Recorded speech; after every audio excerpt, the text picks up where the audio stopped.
June மாதம் விபத்துக்குள்ளான ஏர் India விமான விபத்தின் முதற்கட்ட தகவல் அறிக்கை வெளியானது. ஆனால் தீர்வு கிடைத்ததா? வாங்க நண்பர்களே பார்க்கலாம்.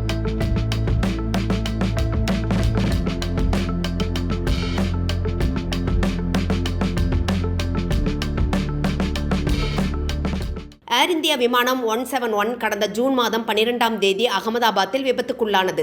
இந்த விபத்து தொடர்பான முதற்கட்ட அறிக்கையை விமான விபத்து புலனாய்வு பிரிவு சனிக்கிழமை நள்ளிரவுக்கு பிறகு வெளியிட்டது.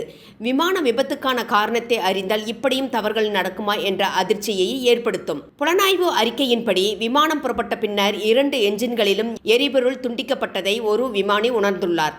அதே சக விமானியிடம் கூற அவர் நான் அதை செய்யவில்லை என்று பதிலளித்துள்ளார். விமான விபத்து புலனாய்வு அறிக்கையின்படி ஒரு விமானி காக்பிட் குரல் பதிவில் மற்றவரிடம் ஏன் துண்டித்தீர்கள் என்று கேட்பது பதிவாகியுள்ளது.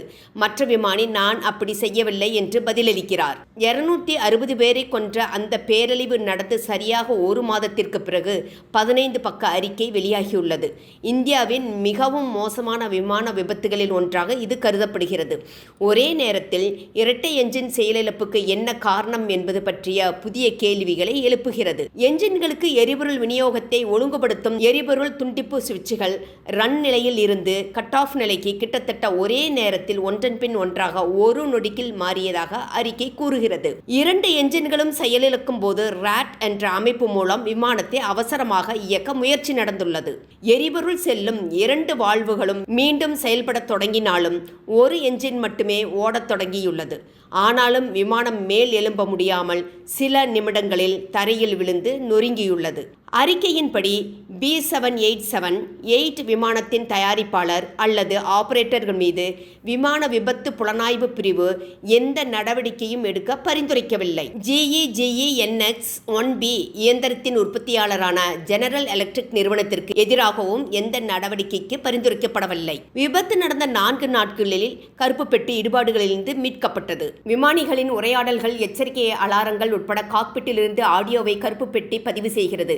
மேலும் உயரம், வேகம், இயந்திர செயல்திறன் போன்ற விமானத்தின் முக்கிய செயல்பாடுகளை பதிவு செய்கிறது. CVR எனப்படும் காக்பிட் வாய்ஸ் ரெக்கார்டர் ரேடியோ டிரான்ஸ்மிஷன்கள் மற்றும் விமானிகளுக்கு இடையிலான உரையாடல்கள் மற்றும் இயந்திர சத்தங்கள் போன்ற காக்பிட்டில் உள்ள பிற ஒலிகளை பதிவு செய்கிறது. விமான விபத்து விசாரணைக்கு இது முக்கியமான கருவியாக கருதப்படுகிறது. ஆனால் இந்த அறிக்கை இறுதியாக எந்த முடிவையும் கொடுக்கவில்லை. மேலும் எரிபொருள் கட்டுப்பாட்டு சுவிட்சுகள் மற்றும் அவை மாற காரணம் என்ன என்பது குறித்து புதிய கேள்விகளை எழுப்பியுள்ளது. கருப்பு பெட்டிகள் ஆரஞ்சு அல்லது மஞ்சள் செவ்வக பெட்டிகளாக இருக்கும். நெருப்பு, நீரழுத்தம் மற்றும் அதிவேக விபத்துகளை தாங்கும் வகையில் வடிவமைக்கப்பட்டுள்ளன. விமான ஓட்டிகள் இருவருமே அனுபவம் பெற்றவர்கள். 56 வயதான கேப்டன் சுமித் சபர்வால் ஏர் இந்தியாவில் 30 ஆண்டுகள் அனுபவம் கொண்டவர். போயிங் 787 விமானத்தில் 8596 மணி நேரம் உட்பட மொத்தமாக 15638 மணி நேரம் விமானத்தை இயக்கியுள்ளார். ஓய்வு பெறும் எண்ணத்தில் இருந்தவருக்கு இப்படி ஒரு சோகம் ஏற்பட்டது.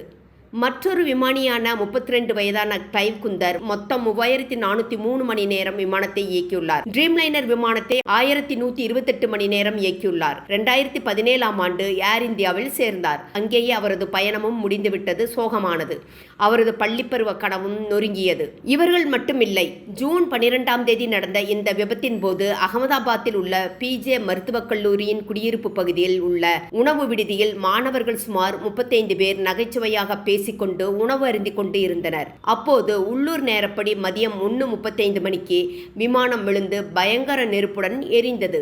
இவர்களில் 19 பேர் இறந்ததாக காலதாமதமாக செய்தி வெளியாகி இருந்தது. முதற்கட்ட விசாரணை அறிக்கை கிடைத்தாலும் இன்னும் தீர்வு கிடைக்காமல் புரியா புதிராகவே இருக்கிறது. சரி, இத்துடன் விசாரணை முடிந்துவிட்டதா என்றால் இல்லை. இன்னும் தொடர்ந்து விசாரணை நடக்கும். அடையாளம் காணப்பட்ட கூறுகளை ஆய்வு செய்தல், விமானத்தின் சில பகுதிகளிலிருந்து பெறப்பட்ட மிக குறைந்த அளவிலான எரிபொருளை சோதித்தல், 2 விமான பதிவுகளை விரிவாக ஆய்வு செய்தல், பயணிகளின் பிரேத பரிசோதனை அறிக்கைகளின் அடிப்படையில் விசாரணை என்று முழுமையான ஆய்வு நடைபெறும். இது முடிவடைய இன்னும் 6 மாதங்கள் முதல் ஓராண்டு ஆகலாம். நண்பர்களே, எங்களது யூடியூப் சேனலை சப்ஸ்கிரைப் செய்யவும், லைக் செய்யவும். நன்றி.